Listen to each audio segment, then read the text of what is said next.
Bien. Je suis très heureux de vous retrouver aujourd'hui.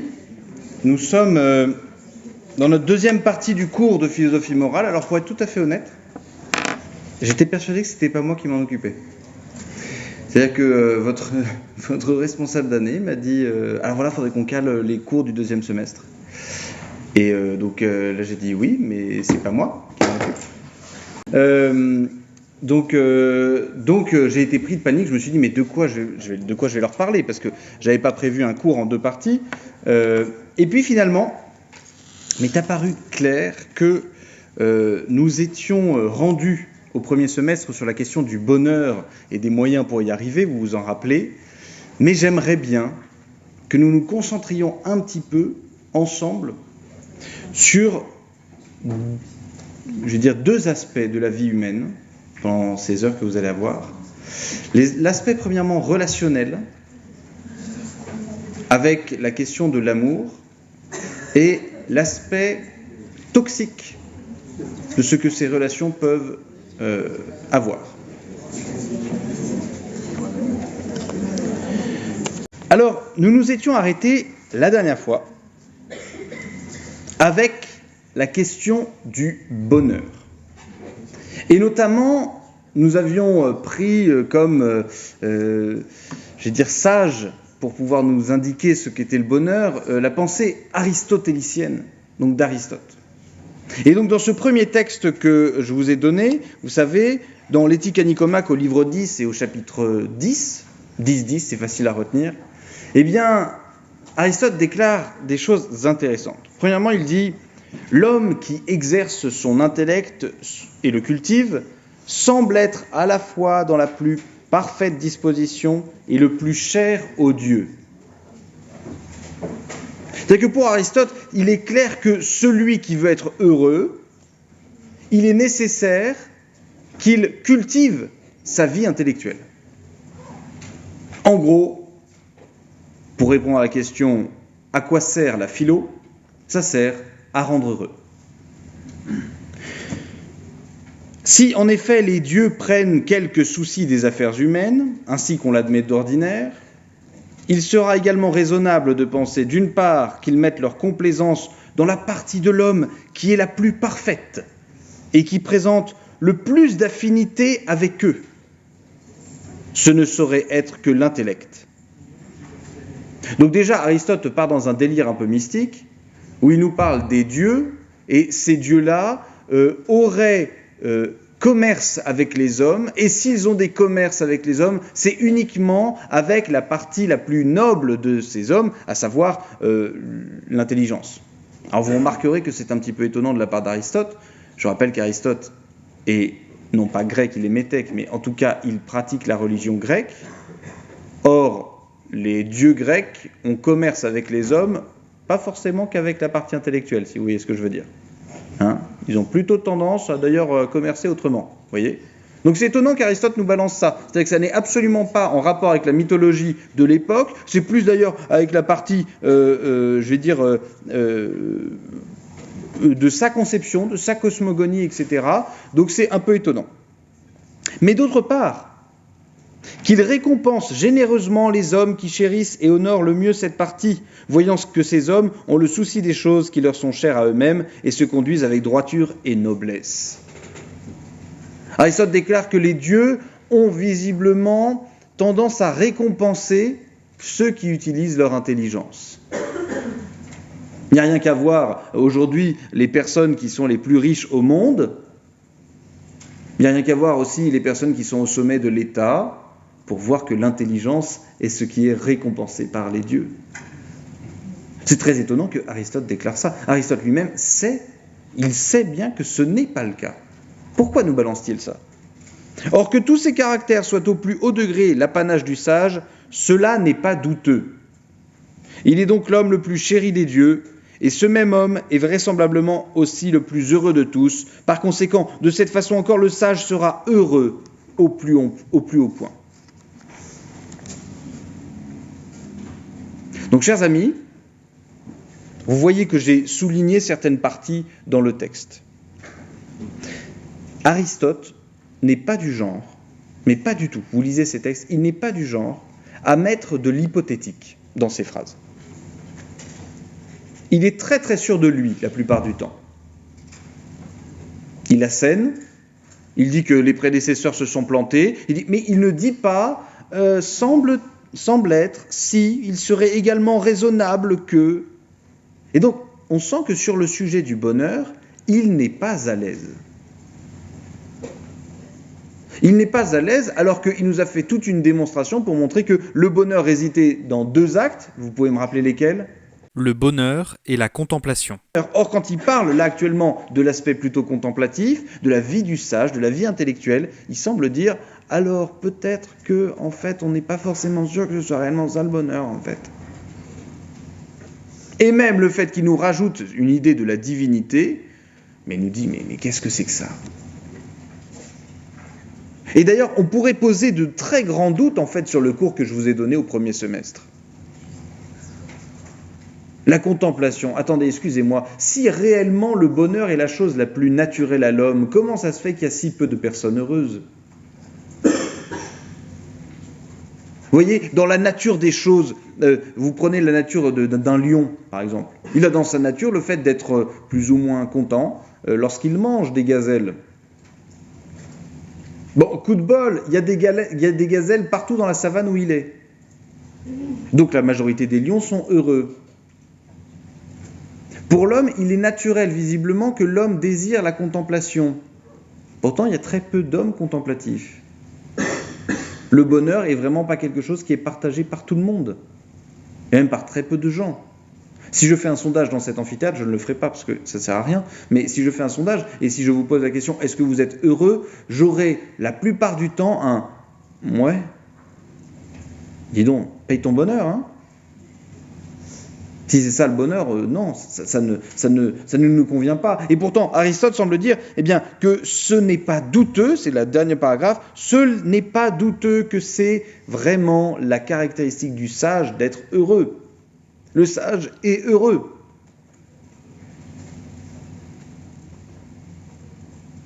Et ça, vous voyez, moi, ça m'a posé vraiment question.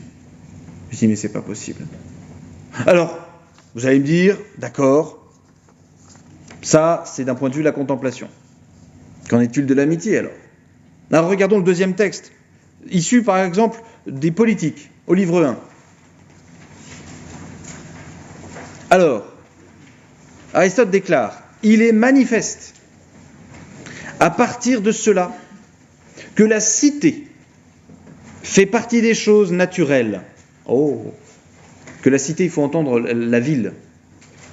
Il est manifeste à partir de cela que la cité fait partie des choses naturelles et que l'homme est par nature un animal politique. Et que celui qui est hors cité naturellement, et non pas par hasard, est soit un être dégradé, soit un être surhumain. Et il est comme celui qui est injurié en ces termes par Homère, sans lignage, sans loi, sans foyer. Il est par nature un homme politique.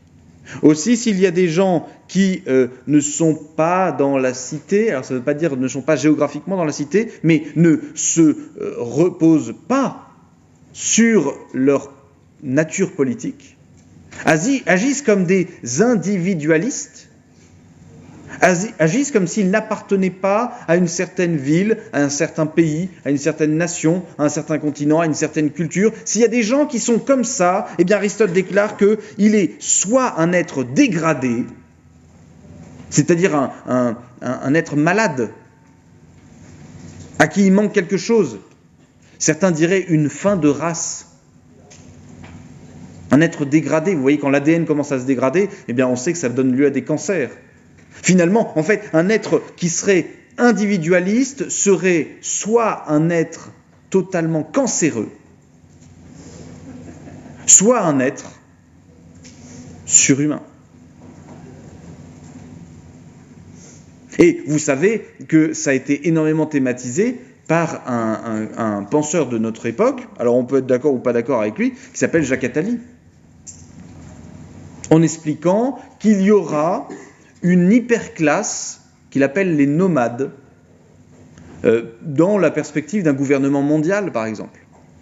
Il y aura des gens qui ne seront sans attache d'aucun pays et qui seront des nomades et qui dirigeront le monde. Parce que ce seront des êtres surhumains. Pendant que les pauvres gens de la plèbe, vous savez, vous, en fait, tout simplement, seront dans un pays, dans une petite ville. Il y en a certains qui vont dire moi j'adore cette ville, je me revendique, je suis très chauvin, alors moi j'adore Saint-Étienne, le Vert, oui. Alors j'adore La Roche-sur-Yon, je ne sais pas quel est le club de La Roche-sur-Yon d'ailleurs, mais je vois que les gens me dénient le fait d'adorer La Roche-sur-Yon. Donc vous comprenez bien que quelqu'un qui sera sans ville, sans cité, sans appartenance politique, pas à un courant politique, sans appartenance à une communauté, en fait, c'est ça, il sera sans lignage, sans loi, sans foyer. Et Aristote continue d'ailleurs, il dit « Car un tel homme est du même coup naturellement passionné de guerre, étant comme un pion isolé dans un jeu. Celui qui est individualiste, malheureusement, il envisage tout selon un rapport de force. » C'est-à-dire que celui qui est isolé, celui qui est tout seul, qui n'a pas de communauté politique, qui n'a pas de communauté, religieuse, qui n'a pas de communauté familiale, bref, il est tout seul. Et comme il est tout seul, les autres sont potentiellement des ennemis. Vous voyez bien cette tendance à se regrouper. Vous avez des communautés qui se développent pour n'importe quoi. Vous avez des communautés, vous prenez des communautés, vous prenez des communautés en rapport avec l'orientation sexuelle. On a tous la même orientation sexuelle, alors on fait partie d'une même communauté. De quoi on parle ? On pratique tous le même sport, on fait partie de la même communauté. On pratique tous les mêmes jeux vidéo, on fait partie de la même communauté. Le besoin de l'homme d'appartenir à une communauté. Car sinon, il se retrouve seul face aux autres. Que l'homme, donc Aristote conclut, que l'homme soit un animal politique plus que n'importe quelle abeille et que n'importe quel animal grégaire, c'est évident. C'est évident. Aristote n'est pas arrivé dans notre société. Aristote ne comprendrait d'ailleurs même pas notre culture. Une culture qui est basée justement sur l'individu, vous le savez. Il ne la comprendrait pas. À partir du christianisme, vous voyez le christianisme qui envisage la personne, en fait, comme aussi importante, voire parfois plus importante, selon certains courants de pensée, que le groupe. La personne individuelle, pour Aristote, c'est impensable ce genre de choses. Le plus important est la cité, le plus important c'est le groupe. Et chacun a sa place dans la cité. Mais il ne comprendrait pas une société, par exemple, qui ne prend pas soin de ses agriculteurs. Il ne le comprendrait pas. Parce que lui, il verrait tout de suite le problème. Il se dirait, mais attendez. Les agriculteurs, c'est une partie essentielle. C'est une partie essentielle. Il ne comprendrait pas, par exemple, qu'on puisse dire qu'il y a des métiers qui sont essentiels et des métiers qui ne le sont pas. Il ne comprendrait pas ça. Pourquoi ? Parce que l'homme est naturellement plus politique que n'importe quelle abeille. Vous êtes un peu au courant de comment ça fonctionne, les abeilles. C'est-à-dire que c'est le groupe et chacun travaille pour le groupe. L'abeille ne produit pas du miel pour elle. Elle produit du miel pour le groupe. Or, l'homme est encore plus politique que l'abeille. L'homme a encore plus besoin du groupe dans sa nature. Et pourtant, il peut nous apparaître un petit peu étonnant que nous soyons si enclins à nous diviser. Si nous étions si naturellement politiques, pourquoi on se tape en permanence ? Pourquoi l'être humain est le seul animal qui a inventé des processus afin de dézinguer d'autres personnes de son espèce. Comment on peut arriver à se dire, très bien, je vais aller déglinguer des gens en raison d'une terre. C'est quand même fou, hein? Je veux un peu plus de terre, alors je vais déglinguer les gens. Ça, vous voyez, comment on appelle ça ? Dans la nature animale, les combats de territoire ne mènent jamais à la mort, quasiment jamais. Vous voyez, les animaux, ils crient, ils montrent les dents, ils se mordent, ils se frappent, ils se machin, mais ils ne se tuent pas. Nous, on crée des industries pour tuer. Alors, je sais, on m'a dit, oui, c'est quelqu'un qui travaillait, vous voyez, dans la production d'armes. Et je discutais morale avec lui. C'était hyper intéressant. Je disais, ah bon, et toi, tu vois comment ton pays ? Il me dit, moi, mon pays, c'est vraiment fait pour... mon pays, pardon. Comment tu vois ton travail ? Moi, mon travail, c'est véritablement pour défendre les gens. Je disais, d'accord, ok. Tu t'illusionnes pas un petit peu quand même ? C'est peut-être une partie de ton travail, mais il y a peut-être autre chose quand même. Tes plus gros clients, c'est qui ? Alors là, ça faisait paniquer tout le monde. Hein. C'était pas le particulier qui veut se défendre. Hein. Donc, vous voyez, la question quand même d'une industrie contre la vie politique est questionnante. Et vous voyez que même toutes les idéologies qui ont essayé de proposer une vie ensemble, l'idéologie communiste par exemple, une vie ensemble horizontale, etc., ça a raté. Mais ça a raté lamentablement, c'est devenu un enfer sur Terre. Donc qu'est-ce qu'il nous raconte Aristote ? Est-ce que, en fait, non mais attendez, qu'on soit d'accord, est-ce que Aristote ne raconte pas des bêtises depuis le début en fait ? Est-ce que le premier semestre que je vous ai fait, mais c'est pas des conneries en fait ?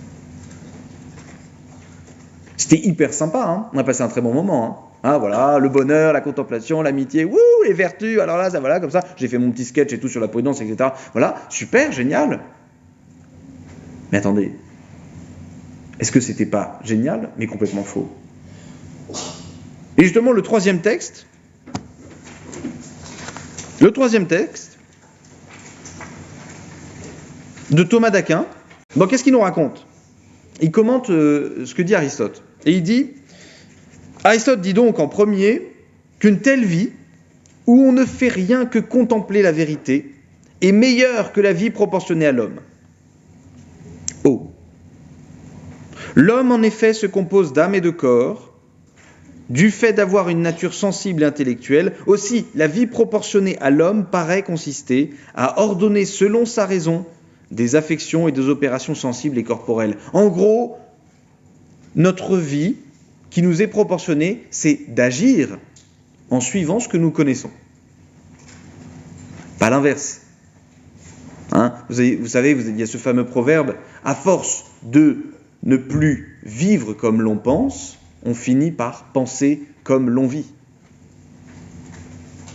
C'est-à-dire, au tout début, toi tu penses que tel comportement c'est mauvais, et comme tu te mets à avoir ce comportement-là, tu vas changer d'avis.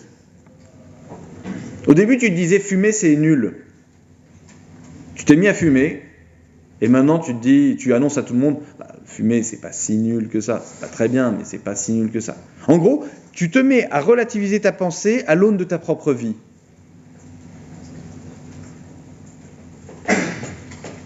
Et ça, c'est un vice. Alors que, justement, tout l'enjeu de la morale, c'est quoi ? C'est d'ajuster notre vie à notre manière de penser. Pour une profonde intégration. Rappelez-vous de ce concept-là.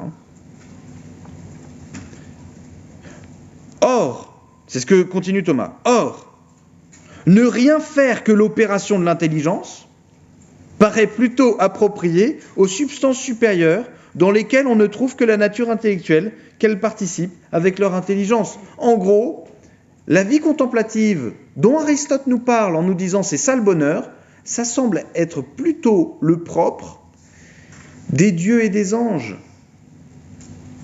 et pas des êtres humains. Oh mince, oh c'est pas vrai. C'est-à-dire que même Thomas d'Aquin, même notre copain Toto, il n'est pas d'accord. Le bonheur, c'est pas la contemplation. C'est pourquoi, en manifestant ce qui a été dit, il ajoute que l'homme qui vit ainsi, à savoir en ne faisant rien d'autre que la contemplation, ne mène pas une vie d'homme, comme composée d'éléments divers. Il se conforme plutôt à quelque chose de divin, le texte qu'on vient de voir, qui se trouve en lui, du fait que par son intelligence, il ressemble au divin.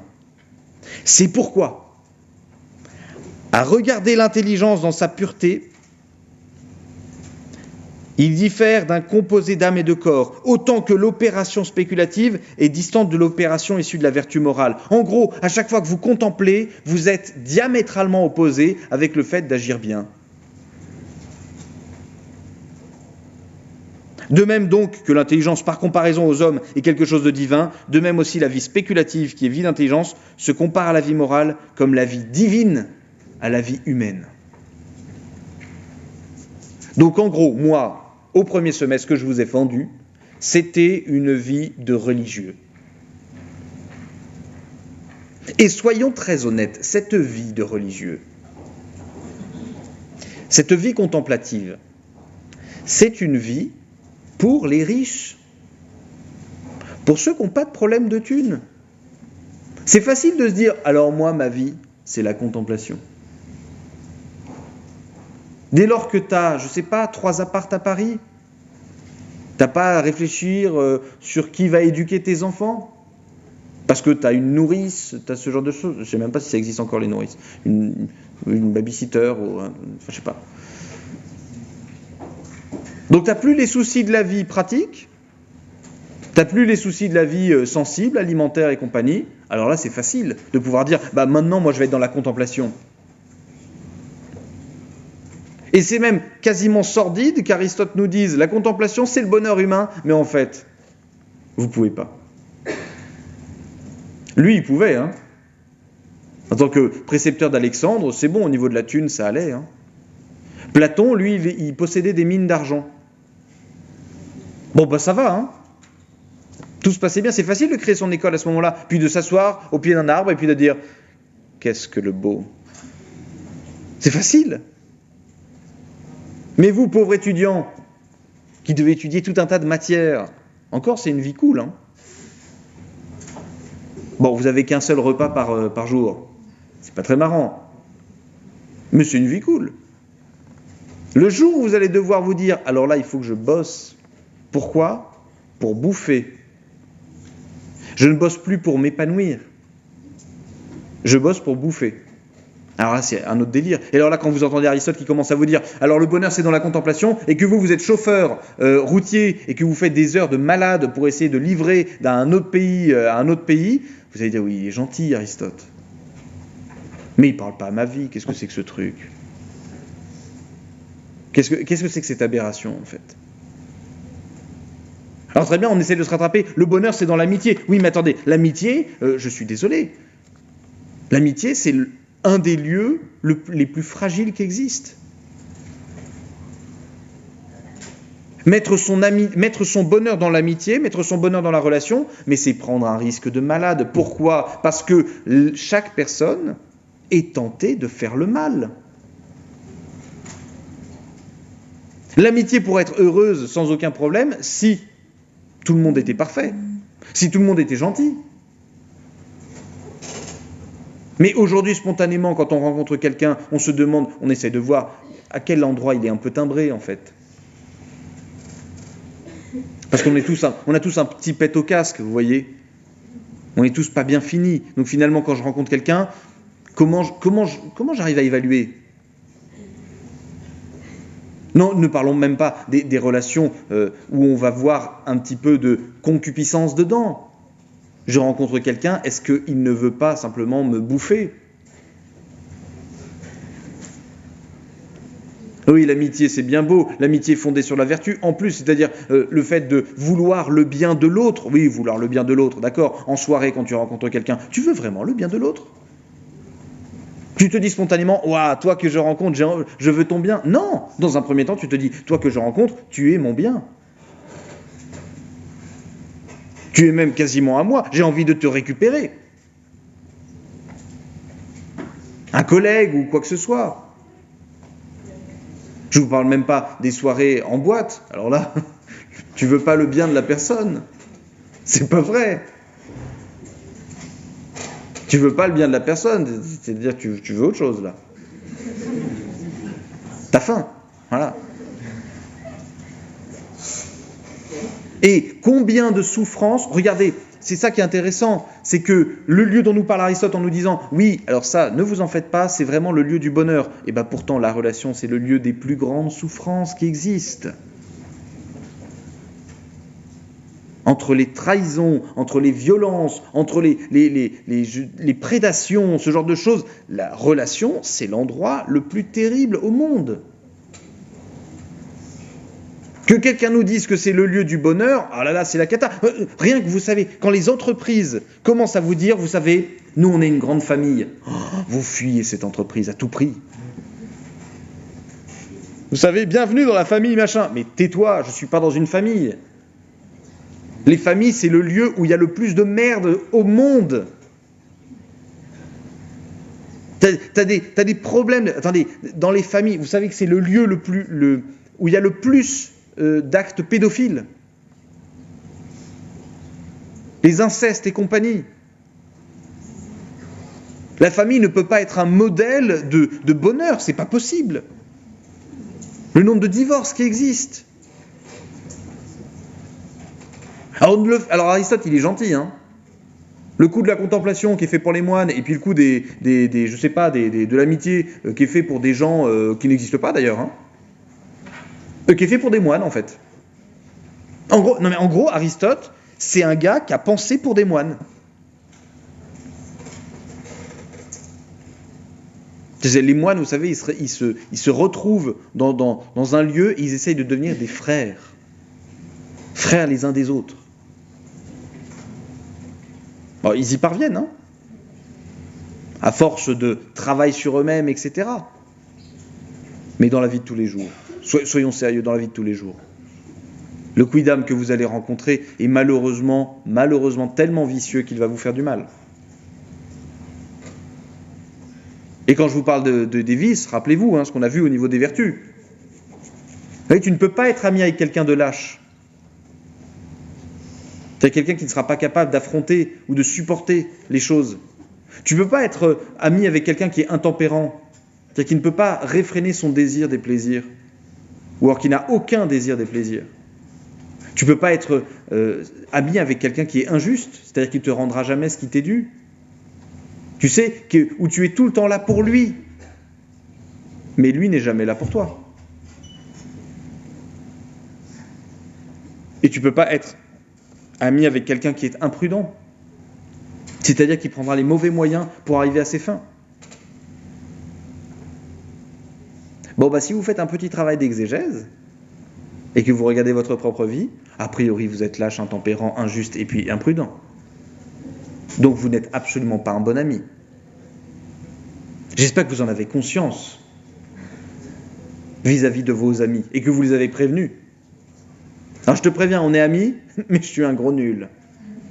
Et je suis un gros nul à plein de niveaux. Vous voyez, mais ça, quand on se prend le réel dans la face, on se dit, mais Aristote n'est pas un philosophe réaliste, ça n'est pas possible. Et même des personnes ont bien vu qu'il y avait une propension au mal chez les gens. Et c'est le 4e texte, avec Augustin.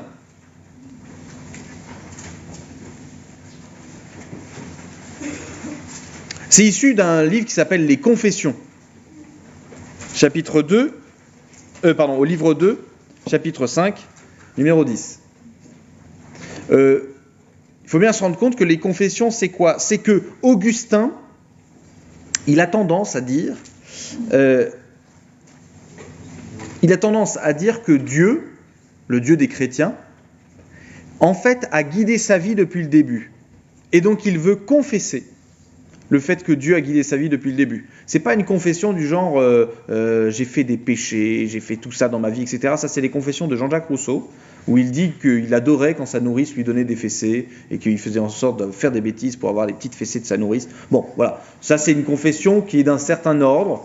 On lui laisse à Jean-Jacques. Mais par contre, Augustin, c'est une confession qui est un petit peu plus élevée, C'est-à-dire le fait de dire, voilà, comment je pense que le Dieu auquel je crois a guidé ma vie. Mais au sein de ce livre, il va déclarer des choses étonnantes. Le larcin, le vol, est condamné par votre loi divine, Seigneur, et par cette loi écrite au cœur des hommes, que leur iniquité même n'efface pas. En gros, notre conscience nous dit que le vol, c'est quelque chose de pas bien. Quel voleur souffre volontiers d'être volé? Quel riche pardonne à l'indigent poussé par la détresse? En gros, même le plus grand des voleurs, si vous lui volez ce qu'il a fait, clairement, il ne va pas être content. Si vous lui volez, ce qu'il a.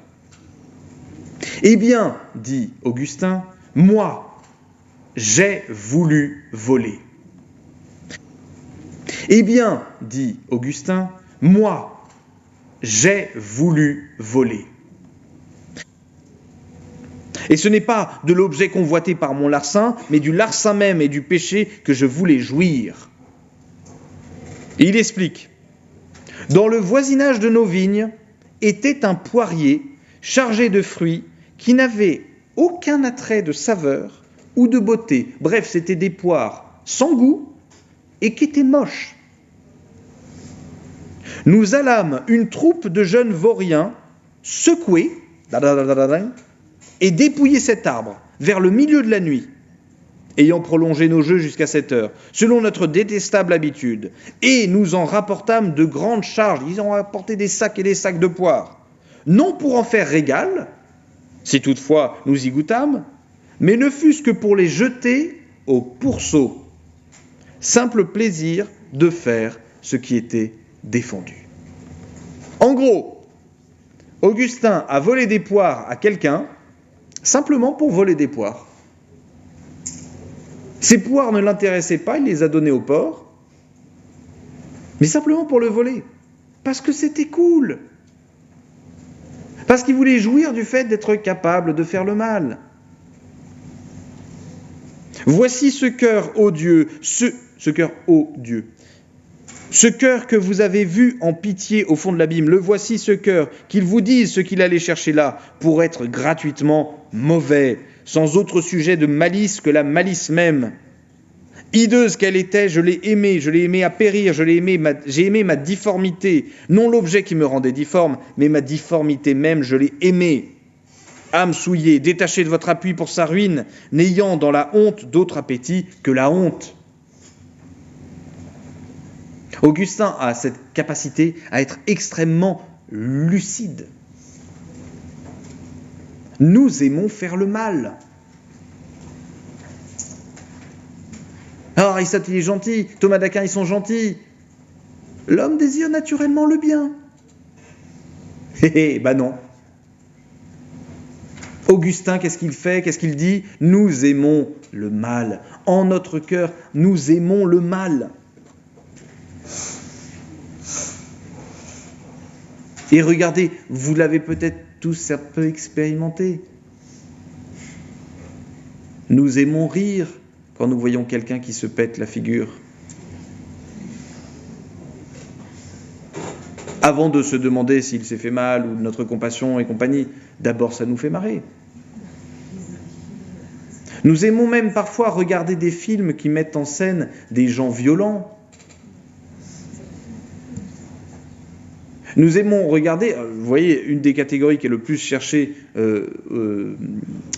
sur la pornographie, par exemple, ça va être tout ce qui est abus, tout ce qui est inceste et compagnie. On aime regarder ça. Donc vous comprenez bien que, en fait, en l'homme, il y a cet appétit au mal. Et sortons de nos illusions, arrêtons de nous illusionner sur nous-mêmes en nous disant que nous sommes de bonnes personnes. Non, mais moi ça va.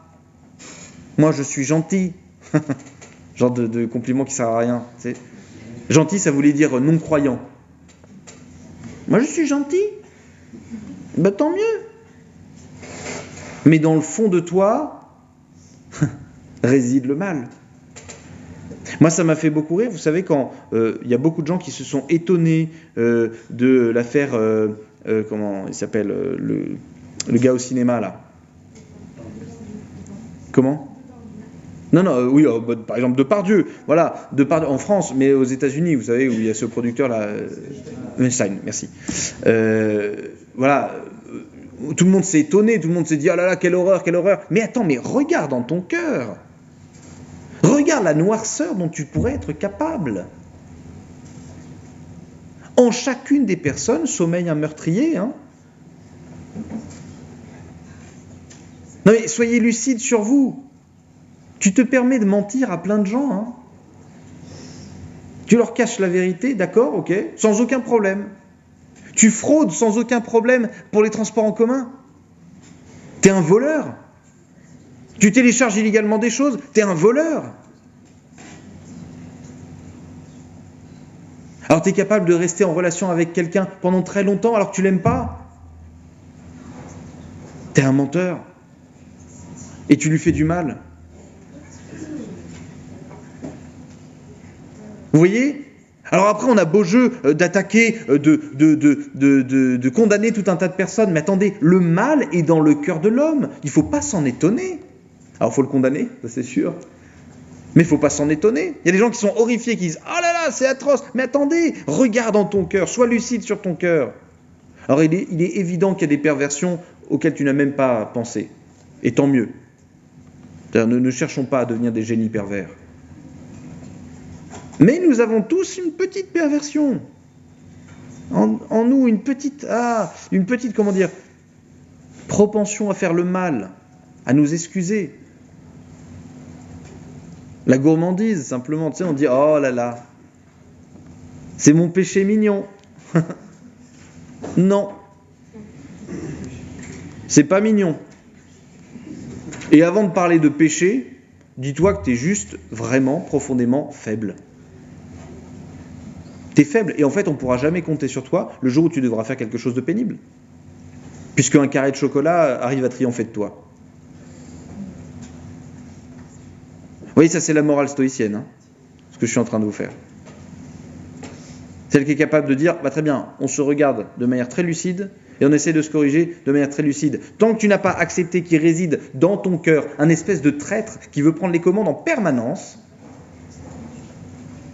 eh bien tu vis dans l'illusion de toi-même. Il faut que tu sois capable de te dire, là je sais que là, à cet endroit-là, je suis faible. Regardez, ça commence simplement par dire, moi ça me faisait marrer parce que c'est un truc que je faisais souvent quand j'étais plus jeune, ça. Tu sais, quand on me parlait d'un truc que je connaissais pas, et je faisais, ah ouais, bien sûr, ouais, carrément. Ouais. Ou alors tu sais, on me parlait d'un artiste ou d'un machin comme ça, je disais, ah bah oui, carrément, ouais. Oh, quelle lâcheté. Mais mon Dieu, quelle lâcheté. Ça coûtait rien. En vrai, ça coûtait rien. Je ne me serais jamais, personne ne m'aurait buté si j'avais dit simplement, pardon, je ne connais pas cette personne. Et même, j'aurais même déçu personne. Mais j'étais tellement faible. Donc, résultat, je disais, ah oui, je connais, oui, bien sûr. Quel pauvre amour de la vérité, hein. C'est pas facile. Et en plus, tu rajoutes ah ben oui, mais je vois très bien. Je vois très bien, bien sûr. Oh, des gens qui n'osent pas dire quand ils comprennent pas un mot. Je sais pas ce que ça veut dire. C'est bien de ne pas savoir. Il faut accepter de ne pas savoir. Vous voyez, être capable d'être lucide sur le mal qui nous habite. Une fois que vous avez fait ce travail-là sur vous-même, là, attention, vous commencerez à vivre véritablement. Et vous arrêterez de juger les autres.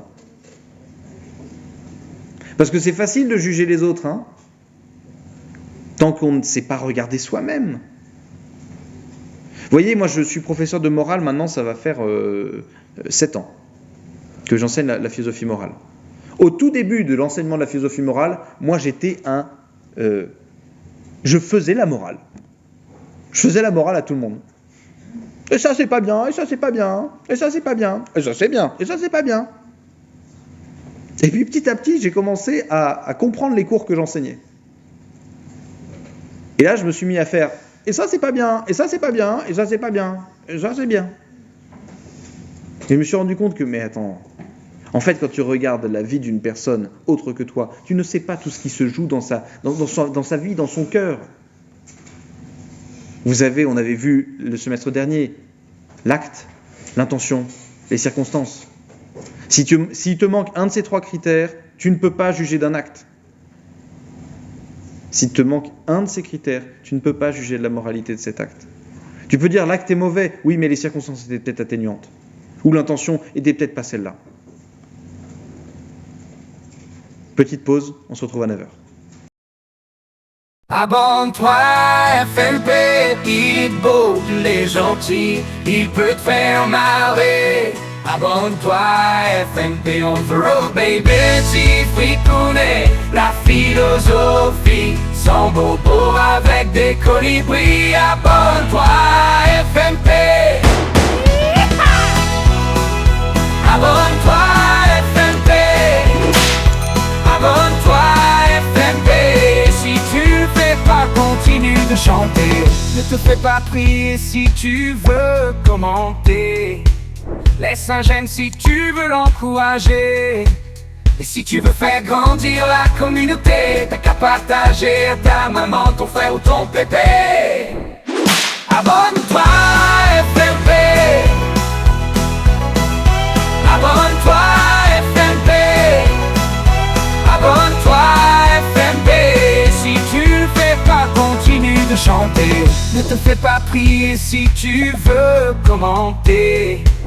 Laisse un j'aime si tu veux l'encourager. Et si tu veux faire grandir la communauté, t'as qu'à partager à ta maman, ton frère ou ton pépé. Abonne-toi, FMP. Abonne-toi, FMP. Abonne-toi, FMP. Si tu ne fais pas, continue de chanter. Ne te fais pas prier si tu veux commenter. Laisse un j'aime si tu veux l'encourager. Et si tu veux faire grandir la communauté,